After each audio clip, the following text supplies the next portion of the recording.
Hi, everyone. Matthew DeSantis here with NYRA Bets, joined by my colleague at NYRA Bets, Kaylie Shapiro. And we're here to talk about the Breeders Futurity taking place at Keeneland this weekend. And Kaylie, Keeneland is back upon us. It comes twice a year. It's always a really exciting time. Absolutely. I love watching Keeneland and catching some races in the spring and the fall. They always jam pack great racing into just a few weeks, great weather. So excited to keep up with the fall meet. Absolutely. And it is going to be great weather this weekend down at Keeneland. So listen, before we get into this Breeders Futurity preview, make sure to press that like button and subscribe to the NYRA Bets YouTube channel. Subscribing is completely free of charge, and it lets you notify when all the new videos drop on the YouTube channel. And we got a lot coming up for you this week, whether it is a preview of the ARC taking place over in Longchamp. Matt Chapman from the other side of the pond is going to join me from At the Races. Acacia Clement is joining me to do a preview of the Champagne and the Frisette.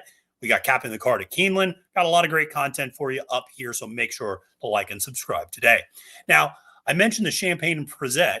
Those are our 2-year-old races up here at Aqueduct this weekend. You got the Alcibiades and the Futurity down in Kentucky. It's a big weekend for 2-year-olds. You and I have been following these horses for a couple of months. It's exciting for a weekend like this to see what they could become. It's really exciting. And it's also interesting to see which horses and trainers opted to go to Aqueduct, going a mile in the Champagne 1 turn, as opposed to 2 turns going a mile and 16th at Keeneland. So it speaks to how they're, preparing for the Breeders' Cup and maybe what they think the horses' futures hold. So super interesting. Absolutely. And that's a great point. And it doesn't just speak to trainer preparation to some extent, but it also speaks to maybe what these horses are ultimately going to end up doing in their careers, because I don't think it's an accident that when you look at the previous list of Champagne winners, there's a lot of great 1-turn horses, Practical Joke, Jack Christopher, Jackie's Warrior, Frenzy Fire.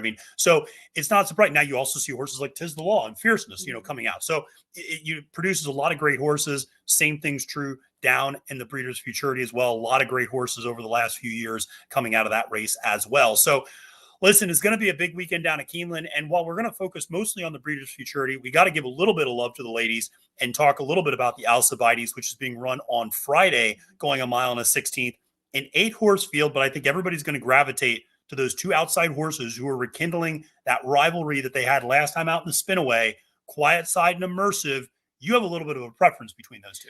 Yes, I prefer Quiet Side here. Last time out, she caught a Muddy Seal track against Immersive, and she actually broke pretty poorly. Yeah. She drifted all the way to the outside, but she still was able to find her spot and do a lot of the dirty work up front. And out of the 4 horses that were up front, she was the only one to not fade.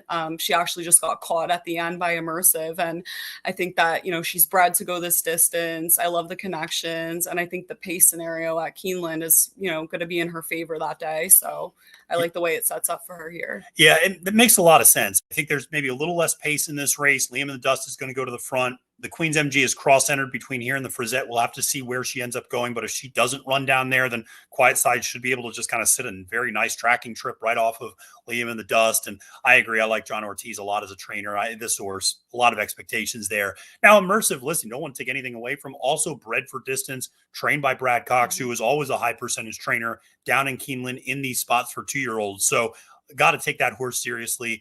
I will just very quickly mention the horse Sherbini, the number 2 for Mark Casse. We've seen this horse a couple of times up at Saratoga. Always an interesting horse, a strong runner, but comes from the back of the pack and sometimes maybe gives herself a little too much to do. You mentioned the track potentially playing to speed, which is very typical at Keeneland. Maybe not able to get home, but maybe a horse to consider in some deeper vertical exotics. Well, listen, we said this was a preview of the Breeders' Futurity, so we should probably get to the Breeders' Futurity, which is mile and a 16th for your 2-year-olds on the dirt. And listen, in this one, you got to start on the far inside with the horse that had so many expectations even before debut, and that is the number 1 Ferocious, a horse that you've liked from the beginning. Yeah, he was a huge purchase at the 2-year-old sale. His breeze was so impressive, and then his debut was even more impressive. Yeah. And it's a horse that is not only bred to go longer, but a horse that looks like he is supposed to go longer. And, I think also he showed that he's a horse that is going to appreciate a 2-turn mile and a 16th race with the way he ran against Chancer McPatrick and the Hopeful. We actually saw him, re-engage when he saw Chancer come on his outside. And I think that speaks to, what his ability could be going longer. Absolutely. And here he is. He's kind of lugging out at one point. Frank Miramati even says, Ferocious didn't fire his best shot today, and he didn't look like he did. And all of a sudden, you're absolutely right. Chancer comes to his outside and he's like, okay, that's it. Game on. Let's go. And suddenly this horse re-engages, switches back to the wrong lead, actually, and ends up blowing by everybody except for Chancer. Yeah, and when you take into consideration the monster of a race that Chancer ran and the way that he closed, Ferocious didn't really lose by that much. He lost by half a length. So, I mean, that's even more impressive when you're thinking about it, that he closed kind of right next to Chancer. So, yeah, it really was. And he even lost a shoe in the race. So there was a little bit of adversity there. And, it's interesting. Chancer, I think, lost an iron as well. So there was all sorts of things going on in that race. But I think two very impressive horses. Now, Ferocious has that inside rail and should be able to sit that pocket trip. And the reason I say the pocket trip is because we know who the speed's going to be. And that's going to be the number 5 East Avenue, who this horse was really impressive in debut. And the more you and I were talking about this race, I got the sense the more and more you started liking East Avenue. Yeah, there's a lot to love about this horse. He breaks, completely professional. He's a lot of speed out of the gate. And obviously when we're talking about Keeneland, that's a horse that's, going to have a really good shot here. And he's, again, bred to death, East Avenue. His dam is a half to Cody's Wish. And the horse ran an 86 on debut and just was completely dominant here. Was barely asked. He was just encouraged. And he's a Godolphin homebred. He comes from a really, really strong female family. So there's a lot to love here about this horse. Yeah, I agree. And, also trained by Brendan Walsh, jockeyed by Tyler Gaffleone. Those are two extremely trusted connections at Keeneland, and you have to take those seriously. And like you said, you get out on the front end at Keeneland, and sometimes there's no looking back once you get up there. So there's not really another need to lead horse in this race. So I have to imagine that Tyler's going to be pretty aggressive, putting East Avenue right up there in the lead and letting Ferocious probably, sit that pocket trip on the inside. Now, a horse that I fell more in love with, the more I started looking at this race, was number 10 Dapper Moon for Dallas Stewart. You know me, I love a small state bred horse, and it's a Louisiana bred. And so I really like this horse because this horse had a terrible start in debut up at Saratoga, hopped at the start, the number 3, you see behind early right away. Number 4 horse in this race, you can see wearing the Klarovich silks, is Incentive Pay. Now that horse went on to finish 3rd right behind Chancer and Ferocious that next time out in the Hopeful. But, Dapper Moon so far behind to start that race. And so many 2-year-olds, if they have that sort of adversity in debut, they just pack it in. But that's not what Dapper Moon did. Turning for home, still had so much to do.